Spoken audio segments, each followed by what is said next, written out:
Hello guys, welcome to my channel. ಇವತ್ತು ಬಂದುಬಿಟ್ಟು ನಾವು ಸಾಂಬಾರು ಮಾಡ್ತಾಯಿದ್ದೇವೆ. ವೆಜಿಟೇಬಲ್ ಸಾಂಬಾರು ಮಾಡಲಿಕ್ಕೆ ಒಂದು ಪಾತ್ರೆ ಇಟ್ಟಿದ್ದೇನೆ ನೋಡಿ. ಅದಕ್ಕೆ 1 ಲೀಟ್ರ್ ಆಯಿಲ್ ಹಾಕ್ತಾಯಿದ್ದೇನೆ. ಆಯಿಲ್ ಬಿಸಿ ಆಗ್ತಾ ಬರುವಾಗಲೇ ಅದಕ್ಕೆ ಸ್ವಲ್ಪ ಸಾಸಿವೆ ಹಾಕಬೇಕು. ಸಾಸಿವೆ ಹಾಕಿದ ಮೇಲೆ ಆಮೇಲೆ ಬೇಡಗಿ ಚಿಲ್ಲಿ ಹಾಕಬೇಕು. ಬೇಡಗಿ ಚಿಲ್ಲಿ ಹಾಕಿದ ಮೇಲೆ ಅದಕ್ಕೆ ಕರಿಬೇವು ಸೊಪ್ಪು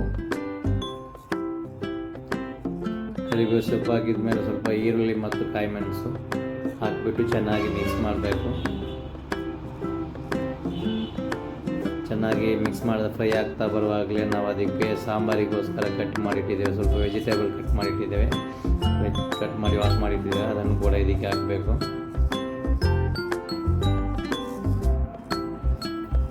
ಹಾಕಿಬಿಟ್ಟು ಸ್ವಲ್ಪ ಹೊತ್ತು ಮಿಕ್ಸ್ ಮಾಡಿ ಆಮೇಲೆ 1 ಹಿಡಿ ಉಪ್ಪು ಹಾಕಬೇಕು. 1 ಹಿಡಿ ಉಪ್ಪು ಹಾಕಿದ ಮೇಲೆ ಅದಕ್ಕೆ ಚೆನ್ನಾಗಿ ಮಿಕ್ಸ್ ಮಾಡಿದ ಮೇಲೆ ಸ್ವಲ್ಪ ಮಸಾಲೆ ಪೌಡ್ರ್, ಯಾವುದೇ ಸಾಂಬಾರು ಮಸಾಲೆ ಬರುತ್ತಲ್ಲ, 3 ಸ್ಪೂನು ಸಾಂಬಾರು ಪೌಡ್ರ್ ಹಾಕ್ತೇವೆ. ಇದು ಇಲ್ಲೇ ಮಾಡಿದ್ದು ಸಾಂಬಾರು ಪೌಡ್ರ್ ಅಂದರೆ ನಾವು ಇಲ್ಲೇ ರೆಡಿ ಮಾಡಿ ಮಾಡ್ತೇವೆ ಇಲ್ಲೇ. ಅದು ಕೂಡ ನೆಕ್ಸ್ಟ್ ವಿಡಿಯೋದಲ್ಲಿ ಬರ್ತಾ ಇದೆ ನೋಡಿ. ಚೆನ್ನಾಗಿ ಮಿಕ್ಸ್ ಮಾಡಬೇಕು. ಚೆನ್ನಾಗಿ ಮಿಕ್ಸ್ ಆದಮೇಲೆ ಇದಕ್ಕೆ 1 ಬೇಸಿನ ಟೊಮೆಟೊ ಹಾಕಬೇಕು.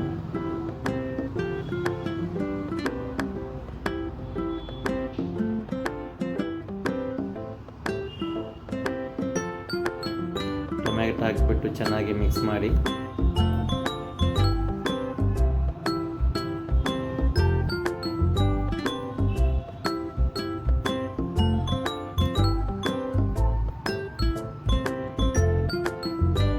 ಮಿಕ್ಸ್ ಆದಮೇಲೆ ಅದಕ್ಕೆ 1 ಬೇಸಿನಷ್ಟು ನೀರು ಹಾಕಬೇಕು.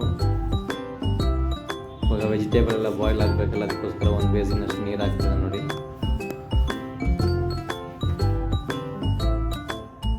ನೀರು ಹಾಕಿಬಿಟ್ಟು ಸ್ವಲ್ಪ ಮಿಕ್ಸ್ ಮಾಡಿ ಅದನ್ನು ಸ್ವಲ್ಪ ಡಕ್ಕನ್ ಮುಚ್ಚಳ ಹಾಕಿಬಿಟ್ಟು ಇಡಬೇಕು ಸ್ವಲ್ಪ ಹೊತ್ತು.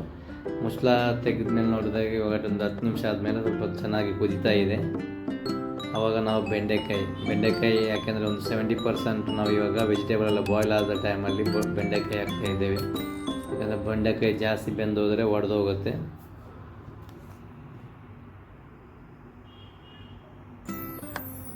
ಬೆಂಡೆಕಾಯಿ ಹಾಕಿಬಿಟ್ಟು ಚೆನ್ನಾಗಿ ಮಿಕ್ಸ್ ಮಾಡಿ ಸಾಂಬಾರಿಗೋಸ್ಕರ ನಾವು ಆಲ್ರೆಡಿ 2 ದಾಲ್ ಮಾಡಿಟ್ಟಿದ್ದೇವೆ ಕುಕ್ಕರಲ್ಲಿ.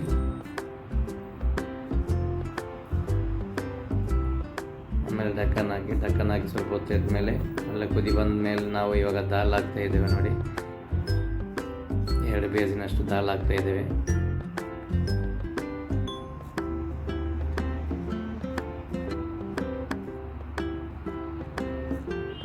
ದಾಲ್ ಹಾಕಿದ ಮೇಲೆ ಚೆನ್ನಾಗಿ ಕುದಿ ಬರಲಿ. ಇವಾಗ ಆಲ್ಮೋಸ್ಟ್ ನಾವು ಇನ್ನದ್ರ ಮೇಲೆ ಸ್ವಲ್ಪ ಕೊತ್ತಂಬರಿ ಹಾಕಬೇಕು. ಕೊತ್ತಂಬರಿ ಹಾಕಿಬಿಟ್ಟು ಸ್ವಲ್ಪ ಹೊತ್ತು ಮಿಕ್ಸ್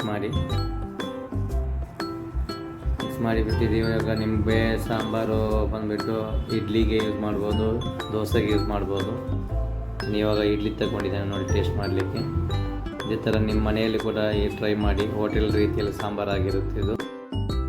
ಇದೇ ಥರ ವೀಡಿಯೋಸ್ಗಳಿಗೋಸ್ಕರ ನೀವು ನಮ್ಮ ಚಾನಲನ್ನು ಫಾಲೋ ಮಾಡಿ. ಟೇಸ್ಟ್ ಮಾಡಿಬಿಟ್ಟು ಕಮೆಂಟಲ್ಲಿ ತಿಳಿಸ್ಬೇಕು ಯಾವ ರೀತಿ ಬಂದಿದೆ ಅಂತ.